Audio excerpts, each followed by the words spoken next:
Dans la capsule précédente, je vous demandais d'observer les événements qui ont rendu votre journée grise ou plutôt moche et comment vous auriez pu en changer le cours. C'est tellement subtil. On s'imagine qu'un événement doit être spectaculaire ou catastrophique. Vous vous êtes peut-être dit, il ne m'est rien arrivé de spécial. Je suis certain que vous auriez pu expérimenter l'univers à plusieurs reprises et que vous auriez pu changer le cours de plusieurs situations. Je parle surtout des événements que je qualifierais de normaux, le quotidien quoi. L'humeur du conjoint, les enfants qui ne respectent pas la routine des conventions familiales, un patron stressant, l'attitude négative de vos collègues, sans oublier les appels téléphoniques que vous avez reçus et qui ont épuisé votre énergie. Il y a évidemment les situations imprévues qui se présentent parfois et qui sont dévastatrices. À plusieurs niveaux, là aussi, il est possible d'agir. J'aimerais que tu sois plus clair.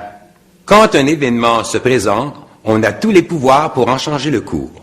Je crois qu'un exemple s'impose afin de bien comprendre. Je ne vous donnerai pas un exemple banal du quotidien, car cela vous l'expérimenterez au fil du temps. Je vais vous en raconter un parmi des centaines aussi spectaculaires les uns que les autres. Un jour, je suis à Paris pour le Salon du Livre et pour souligner l'événement, je décide d'aller manger au restaurant de la Tour Eiffel. En quittant mon hôtel le midi, je demande à la réceptionniste de me réserver 2 couverts pour le soir au restaurant. Elle me répond que c'est impossible, qu'il y a au moins 6 mois d'attente pour avoir une réservation. Dans un premier temps, j'aurais pu lui demander de me suggérer un autre endroit, mais j'avais décidé que c'était là que je voulais aller. Donc, je refuse la réponse de la réceptionniste et je lui demande d'avoir la gentillesse de me donner le numéro de téléphone afin de faire moi-même la démarche. Avant de composer le numéro sur mon portable, qu'est-ce que je fais? J'utilise l'énergie de l'univers dans les règles de l'art. Après, je compose le numéro du restaurant. Mon interlocuteur me dit gentiment de le rappeler vers 17 heures qu'il me confirmerait mes 2 couverts pour le soir. Durant l'après-midi, je répète selon la consigne, pas plus de 2 autres fois, ma formule. Quand je rappelle vers 17 heures, il m'annonce qu'il nous attend pour 20h30. Je ne suis pas surpris, j'étais certain du résultat. Est-ce que tu auras remercié l'univers? Ta question est intéressante, mais on n'a pas remercié l'univers. Quand as-tu remercié l'univers pour l'oxygène qui te maintient en vie? Probablement jamais, et rares sont ceux qui l'ont déjà fait, à mon avis. L'énergie de la pensée est exactement comme l'air que l'on respire. Il s'agit de bien utiliser, comme on fait attention à ce que l'on respire.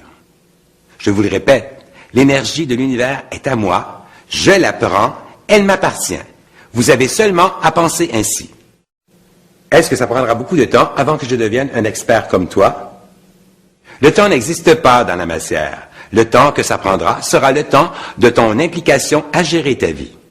Ce qui veut dire qu'il faut constamment être à l'écoute de soi et n'accepter que ce qui nous convient parce que nous sommes la personne la plus importante.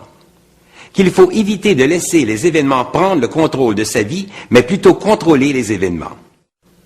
Plus facile à dire qu'à faire. Tout est une question de motivation, et plus tu vivras des expériences, plus tu seras sur le chemin de la réussite. Je dois te rappeler que ce n'est pas un acquis et que c'est un travail de tous les jours, et même avec toute mon expérience. Il m'arrive encore de faire des erreurs, et quand cela m'arrive, je m'en réjouis, car ça me permet de réaliser que je dois toujours être attentif à mon mécanisme de pensée. Comme exercice aujourd'hui. Qu'est-ce que j'ai fait après avoir fermé mon portable lors de la confirmation du maître d'hôtel au restaurant de la Tour Eiffel? La réponse à la prochaine capsule. Ciao!